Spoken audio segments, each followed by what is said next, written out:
Welcome to Consulting Mastery, where we help B2B consultants master the business of consulting. I'm Carrie. And I'm Ahmed. Join us as we explore the art of delivering outstanding client value, earning a higher income, and thriving in today's marketplace. Hey folks, welcome back to Consulting Mastery. Before we get you to this week's episode, I wanted to let you know that we have a live workshop coming up on power positioning for consultants. If you want to learn the exact same framework that we teach our clients inside 90-Day Pipeline of how to position themselves as the one and only indisputable choice in their markets, attract perfect clients, and command premium fees, you can do so on our live workshop at powerpositioningworkshop.com. It's just $49 to join us, and you can grab your seat at powerpositioningworkshop.com. With that, here's this week's episode. Hey folks, welcome back to the show. I've got a really interesting interview for you today with Jeff Francis of Inno8.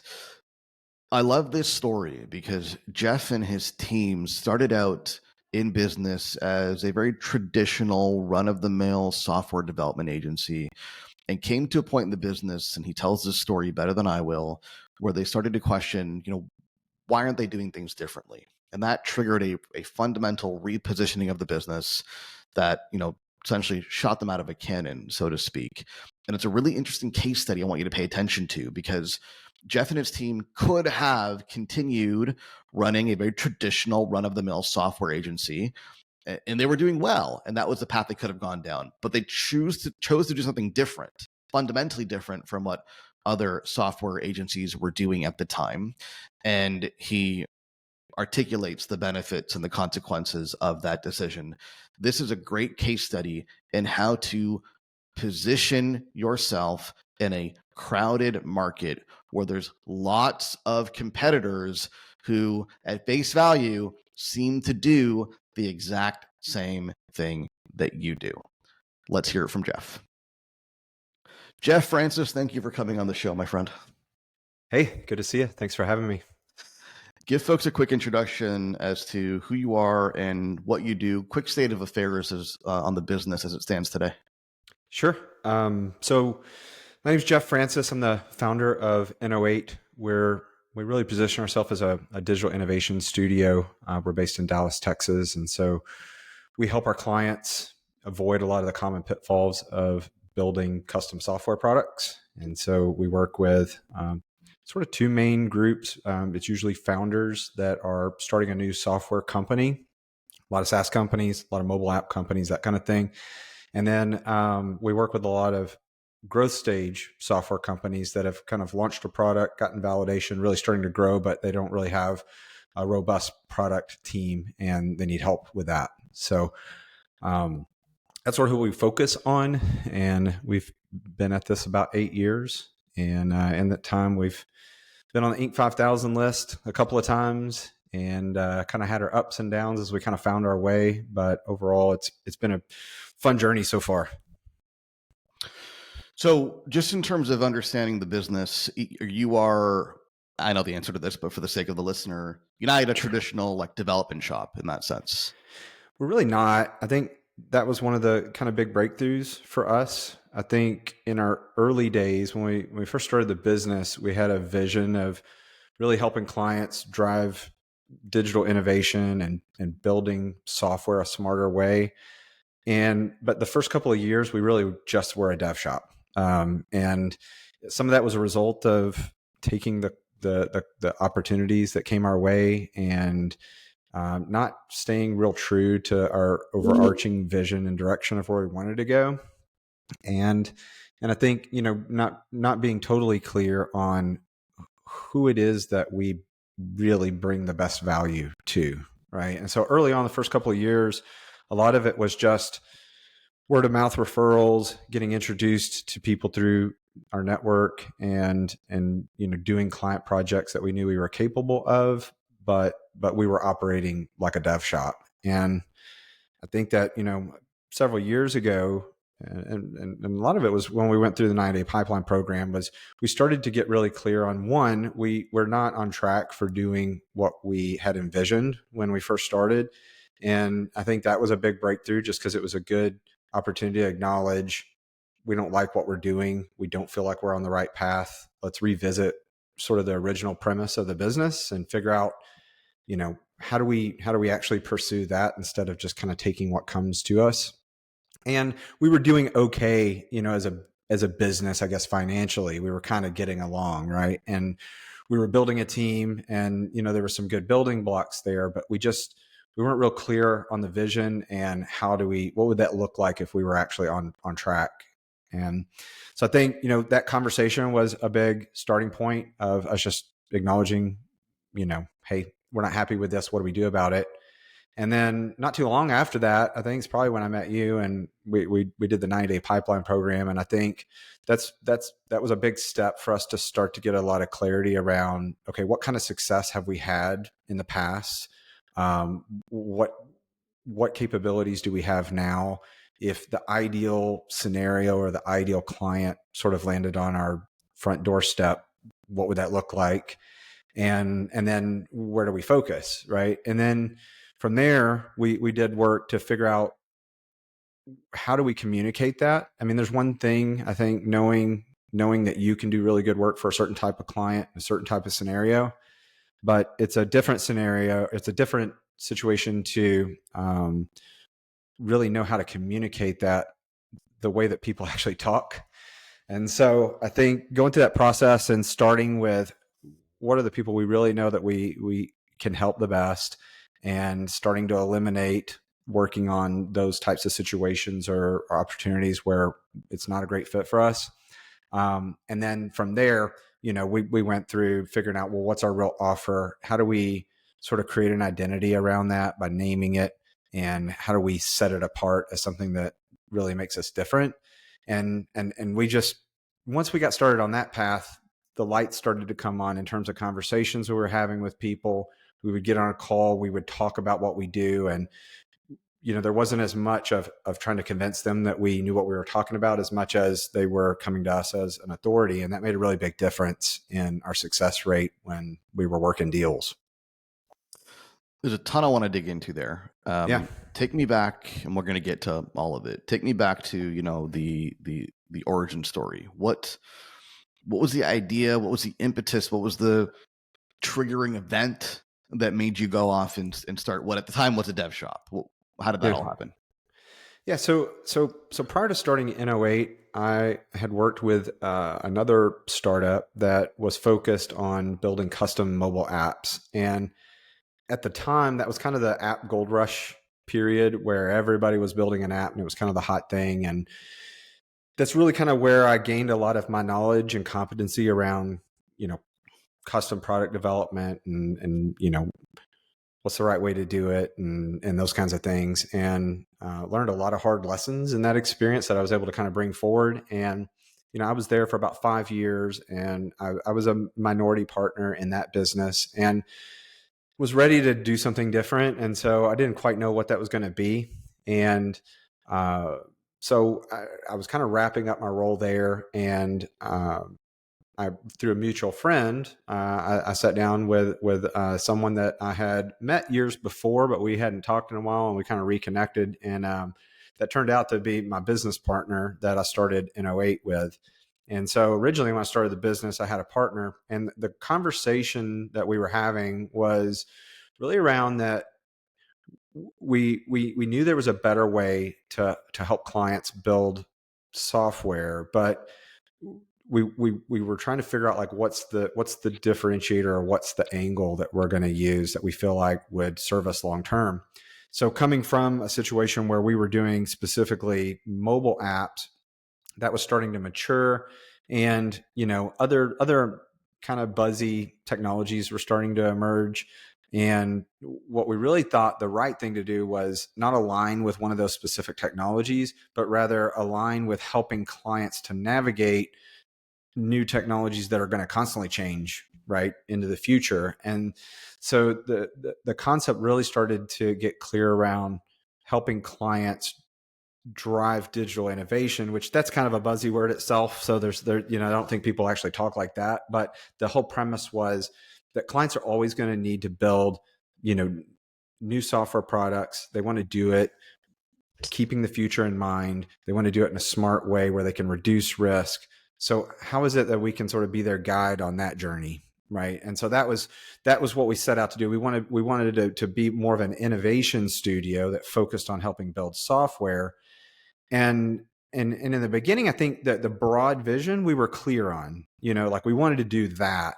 What we were not clear on was, what does that actually look like? Like, how would we know if we're doing that? And that was a multi-year process. Like fortunately, we had the benefit of being able to, grow the business and have some success without that clarity that we needed. But I think that having the big vision is one important thing, but being even more clear about what does that actually look like? What are you actually presenting to clients? What is actually valuable about it? Why are they going to care? And do they understand the problem that you're solving? That's another, we can probably go into that in a second too, but that was important, to help to really figure out like, what's the real problem we're solving and how do we make the client aware that that problem exists in a way that they accept it. Does that make sense? Yeah. So what I'm hearing is, even from the beginning, you had this idea for a different way to position the business outside of a traditional dev shop or agency. Right. But in the early days, there was kind of a disconnect between the work that you were taking on and the positioning strategy that you wanted to employ. Is that what I'm hearing? Yeah, 100%. That's what was happening. And some of that was because coming out of the mobile app world, a lot of people already knew me as understanding that space. And so a lot of the opportunities that found me were mobile app development projects. And I think some of it too, Amit, is the market and the approach and methodologies within our space have changed a lot over that time period. So a lot of it's just like keeping in touch with sort of the best ways to do things and then helping educate people on, hey, there's a better way to do this than you were doing it, 5 years ago or 10 years ago. And so some of that was just an evolution naturally going along with like where the space was going. Well, I'm curious, do you think that the market was potentially not ready for that positioning strategy at that stage? Perhaps so. I mean, maybe nobody was talking about it, so a lot of the things that we do today are much more common knowledge. So there's some awareness, like for instance, we use design thinking in a lot of our workshops, and sort of the upfront piece that we do that I think really helps our clients the most. That's our biggest leverage point of where we can help people. And, design thinking was a little bit newer of a concept. Fewer people had heard about it. They had no idea what that is and that kind of thing. Even me at that time, being in the software space, I didn't truly understand exactly what that was and how to apply it. And what kind of team do you need to do that well? And, that kind of thing. So I think, a lot of the journey for us was understanding in our own growth to learn to know like, oh, here's the right mechanism to execute on sort of this bigger vision that we had. Yeah. Okay. That makes sense. So you start off and you're basically doing work with your network, and deals are coming to you because you had a reputation in the mobile app space, and you're doing this work, and there's this disconnect between the work that you're doing and the clients you're serving and the vision you had for the business and the positioning strategy that you wanted to have. Mm-hmm. At what point does this, and I'm curious, like what's the kind of the sequence of events that make you realize we're going down a completely different path here than we wanted to. It's time to course correct. Yeah. I mentioned like a specific conversation. I actually remember it really well. It was my birthday. And me and my business partner at the time, we went out to lunch for my birthday and we were talking. We had, it's kind of a lightweight, fun lunch, but then it sort of turned a little bit heavier as we wrapped up lunch. I remember walking out of the restaurant and we sat down on this bench, out in front of the restaurant, and the topic came up, and I think it was a really authentic conversation, which, just personally, I find that when you can find a way to really try to like have both people that are talking to reach a level of authenticity, that's where stuff really happens. And so I think that was a big part of it, is that specific conversation was just us sort of being honest without, we weren't pointing fingers, or it wasn't contentious or anything like that. It was just simply us saying like, this is not what we started off to do. And what are we even doing here? Right? Like, where's the future in this? Is this fun for us? And, like, what's the plan? Because it just feels like we're we're floating or drifting just kind of wherever we're being taken right now. And, funny enough, there was a pretty long gap between that conversation of just sort of acknowledging that was what was so, and then us actually fixing it. I mean, probably a year or more, maybe even longer than that, before I really feel like we started to figure out like, here's the formula for us to actually do that, And I'm curious, like, how many years into the business are you? What's the, revenue level roughly? Like, how advanced are you? Right. Tell me what you can. I can't remember exactly, but I think we might've been like 2, even maybe 3 years into it. And if I recall, we were probably hovering in that like $1.5 million revenue kind of range. Yeah. Really dependent on, 1 or 2 sort of outsized clients, right? Which is another really common, like tough spot to be in. And so, and we were trying to build a team. We were really focused on trying to find the right talent, get them in the right spots. But that's another great example about if you're not really crystal clear on where you're going, it's almost impossible to assemble the right team to get you there, because you may not be putting the right pieces in place. And so, yeah, it was several years into the business. And then, like I said, there was a gap after that conversation, and a lot of it was just sort of being more aware of, what potential paths we could go down, what should we focus on? And then, of course, how do we communicate that to people? So, I mean, it sounds like what you went through, whether you called it that or not, was a fundamental repositioning of the business. There's 100%. an idea. Well, the idea, almost predates the business by the sound of it. There's a realization that takes place a few years in when you're already a pretty successful by most standards established business. There's a realization that we're kind of off track here. There's a commitment that's made to getting back on track. It takes a year to actually tangibly make moves in that direction. My next question is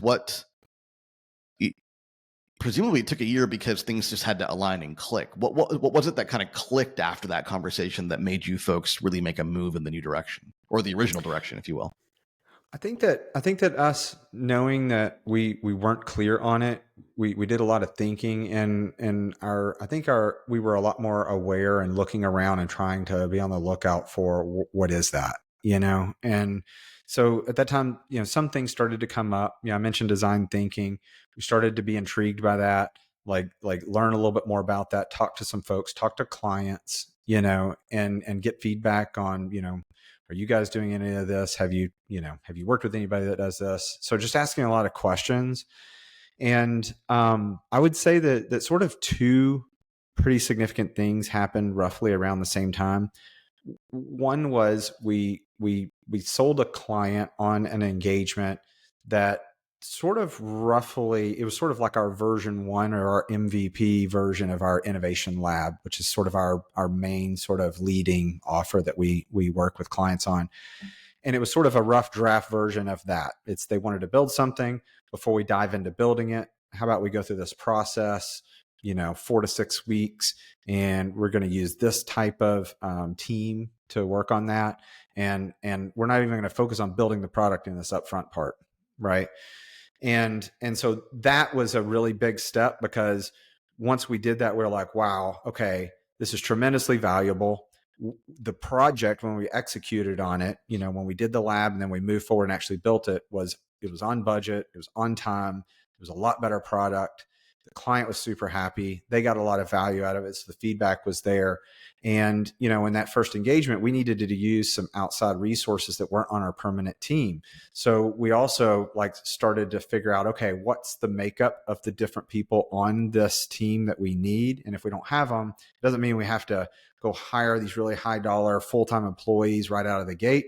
Maybe we can find some people that can work with us on them. And unfortunately, it was sort of during early COVID. So there's a lot of people that were furloughed and working remote. And so there's a lot of options that came up then, right? So I think that was the big one, was sort of that particular client where we did sort of that version 1 of the innovation lab concept.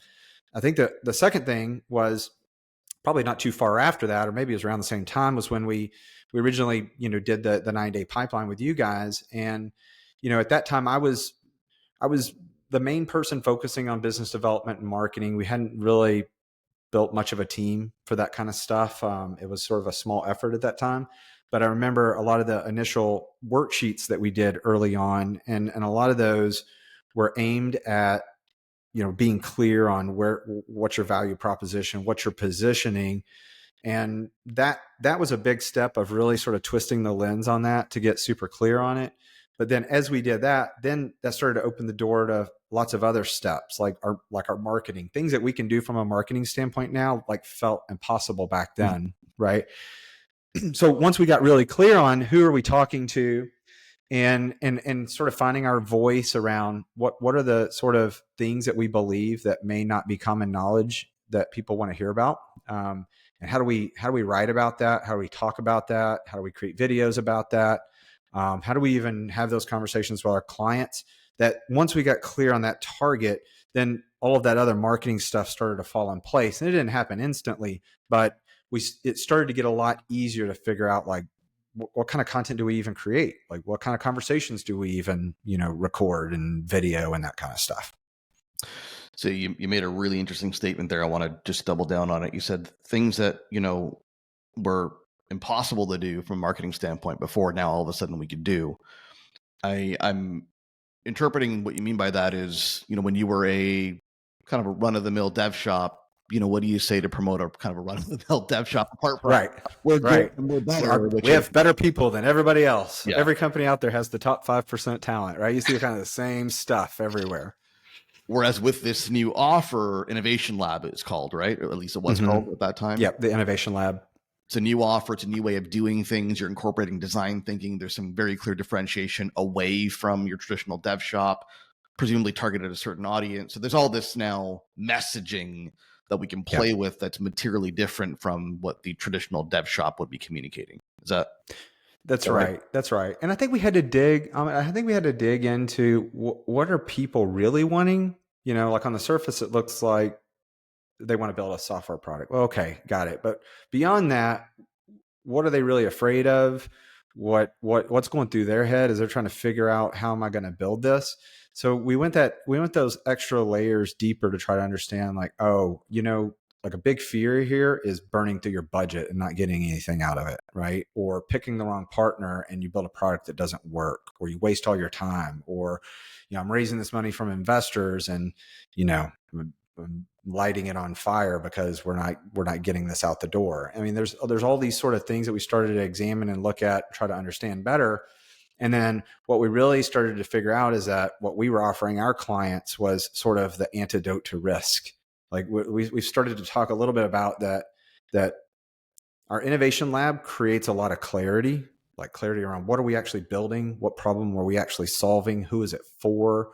What are the alternatives they're considering? How much will it cost to create? How long will it take? What kind of team do I need? The more clarity you have around those things, the lower risk you have when you start to execute. And so we started to like align ourselves up with that problem, and then building the product was sort of, table stakes. Now, do you still do the development as a follow-up to that? We do. Okay. We do. Right. And it's a great, we've sort of figured out, like we've got to, what we started to do is take the Innovation Lab, which is sort of us productizing our service. It's more repeatable.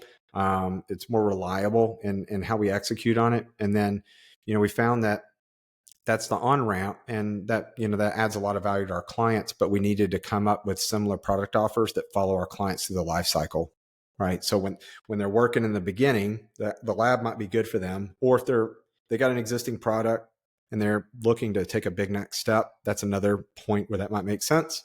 But we needed different offers to support them at different stages of their life also. No, just out of curiosity, so, you've got, if I could just label Innovation Lab as kind of a strategy engagement, and then the development work is obviously an implementation type engagement. Mm-hmm. What's the rough split revenue-wise percentage between that strategy work and implementation? From a revenue standpoint, the implementation is bigger, right? Because building something, typically is a lot more than, the upfront defining work. But the impact on the client is much bigger from, I think, like I said, the value prop from that front piece is probably a lot bigger pound for pound than the execution piece. Well, and I imagine you attract a certain type of client when you have that upfront innovation lab engagement, because presumably you're trying to attract clients who want to do things the right way and want to have a sound strategy and want to essentially check all their boxes before they start writing a line of code, versus the clients that are like, no, let's just start, let's just jump in. It is. I mean, and I think one of the things we want to work with clients that make decisions on value, not just cost. And so, the clients that are solely focused on cost, they're not going to be a fit for us because they have a tough time seeing what I'm going to invest this on this lab and I'm not getting anything built for the product like that. That's a tougher sell for folks like that. But the ones that are focused on, I really want to build something awesome. I want to make sure I'm doing it smart and efficiently, and they value that. In particular, a trend I've noticed is people who have been through the process before. Maybe this is a founder who's done this before, or someone who's been involved with building a product before. They've got the scar tissue and the memories from doing it the other way. And so that's an easier sell. So if we think about, one of the things that I remember you talking a lot about is are you working on, clients being problem aware, solution aware, product aware? That's something I think about a lot because, the clients that don't have the experience of building a product before, we've sort of got to educate them on the problem awareness. Like, you're not aware that this problem is there and it plagues a large percentage of people that are doing what you're trying to do. So just sort of getting them problem aware. But the ones that come in that have done it before, those are pretty easy. They get it pretty quick and they see a lot of value in it. And we really try to make that upfront thing, it's a great value for the dollar, and so we build a lot of credibility with them in that upfront piece. One thing we talk about a lot is this idea that positioning is a journey, not an event.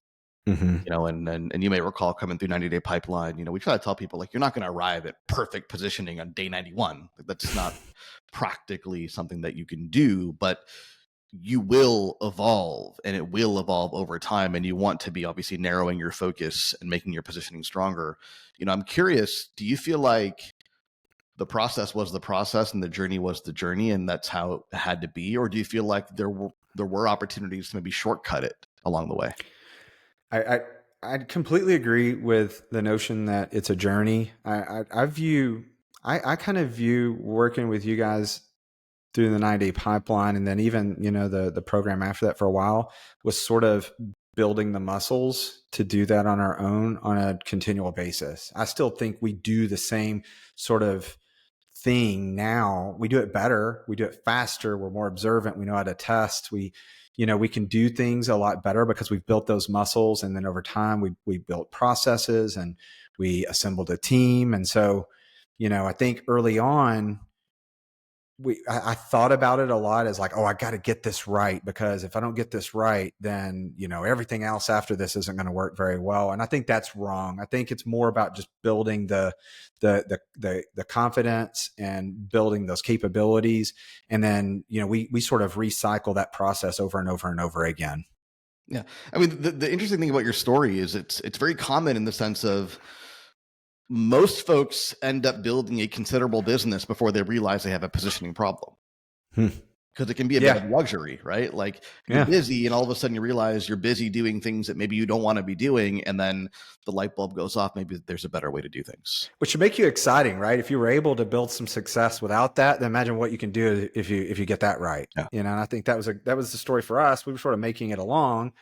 But, things started to click, and you could just tell that the conversations were different and stuff after that. And, I think a funny thing of looking at is there's lots of different things that go with it. Like, once you get the positioning clear, or at least what you're going with, you can continue to test other things and see if they resonate. And, a lot of the concepts that you in that very beginning stuff, you need to continue to go back to it and revisit it. Like, one of the ones I've thought about a lot lately is, the prospect and the client interviews. Like, I haven't done a lot of those in a while. So I've really thought, it would be good to circle back to those and do more of those interviews and, retest some of these things, make sure that we're still tracking towards what's really top of mind for people that we're trying to help. And so, it's an ongoing process, and you get faster and better. And the more progress you make on it, the more exciting it is, because you just feel like you can execute a lot better. Yeah. I mean, what you ultimately capitalized on with the repositioning is you capitalized on the way that that market was shifting. Mm-hmm. And your timing was arguably too early, but then when things clicked, you were right on time. Yeah. And the only guarantee in any market is that there will be more shifts and there will be more changes. And that customer listening, customer research you're referring to is what ensures you're on the cusp of what those changes are. Yeah, I agree. That's sort of the canary in the coal mine of sorts, right? Is testing stuff like that, and then seeing what resonates, and then just listening a lot, And I would encourage people to expand that beyond, if you're fortunate enough to have clients, you can go ask them and have those conversations, but using it as a way to open conversations with prospects, as long as you're being authentic about approaching that conversation with an intent to learn and hear, and maybe establish a relationship, and it's not perceived as like a veiled sales pitch. I think that talking to prospects can, be, just as valuable, if not more valuable for those kinds of things. So tell me this, and we'll wrap it up on this question. Sure. You had a very traditional run-of-the-mill development agency. There's a lot of them. Mm-hmm. And you did well on the back of your network and word of mouth and your reputation. And then you made this pivot and you kind of positioned, in a sense, away from the traditional dev shop. You have a different way of doing things. You've got the innovation lab up front. There's a strategy engagement. That's very different from the traditional dev shop model. What could you articulate for me or summarize for me some of the consequences of that decision that you've experienced since then? Yeah. I think going into it, I had this vision that like, we're going to do this, and then all these leads are going to come in through the website. Right. And that was that about this journey, and just marketing in general, I think is probably not a good way to think about it. And in hindsight, like, that's not the way to measure the value. What I found was a little bit different. One was our close rates went through the roof. Like the opportunities we did get into, we win a really high percentage of those. And a lot of that's because of the things that we figured out how to present, and what's the right problem that we're solving, and how do we differentiate ourselves. And so that when these clients look at us, we're not just another dev shop. They see, okay, I mean, I can't tell you how many times I had people tell me, I haven't seen somebody do it like this before, or I haven't seen anybody else pitch it like this. And so when I started hearing those things, I'm like, we're really onto something. So I think the close rate was a really big impact that was super tangible. The referrals that we get was where the needle moved a lot too, because what I've found is that a lot of the benefits from the stuff that we do isn't so much that someone comes to our website and fills out a lead form. It's that I'm top of mind for the people that do see me a lot, and then they know what to refer to us, and then we get that warm referral. So the referrals has been, something where a lot of the hidden value was from doing that. And then I think just, continuing to figure out like extend it into our other methods of marketing, like starting with that really set us up to be able to be a little bit more successful on our outreach campaigns, a little more successful on video creation or webinars, or, those kinds of things. So a lot of it started from that work that we did there. What about the effect it's had on you as a founder in terms of your energy, your mindset, your interest in the business, your passion? I think it made me feel a lot more. Obviously I felt excited, but you want to feel like you're offering something different, and that there's like value. So I think one of the things just personally that clicked really good was my confidence that, we're really offering something that's better. Like, this is a better solution to what we're offering our clients. And so what I'm able to do when I start working with clients, I feel like we're bringing a much greater level of value to the relationship than we did before. And then that sort of recycles itself when you get the referrals from those people, or you talk to them after the fact and they're really happy with sort of the process they went through. That obviously makes you personally feel, a lot better. And then of course the team members too, like our team knows that like what we're doing this is a really good way to do this, and not everybody does it. So they feel more pride, I think, in, what we're bringing to the table as well. So I think just feeling much better about like the value that we're bringing to the relationship. And that getting rid of that frustration of not feeling like, man, we're finding our traction here, right? That was a super frustrating, like part of the process. Jeff, we covered a lot of ground, a lot of really important and interesting lessons from your story. I appreciate you coming on and sharing it with us. No, my pleasure. My pleasure. Thanks for having me.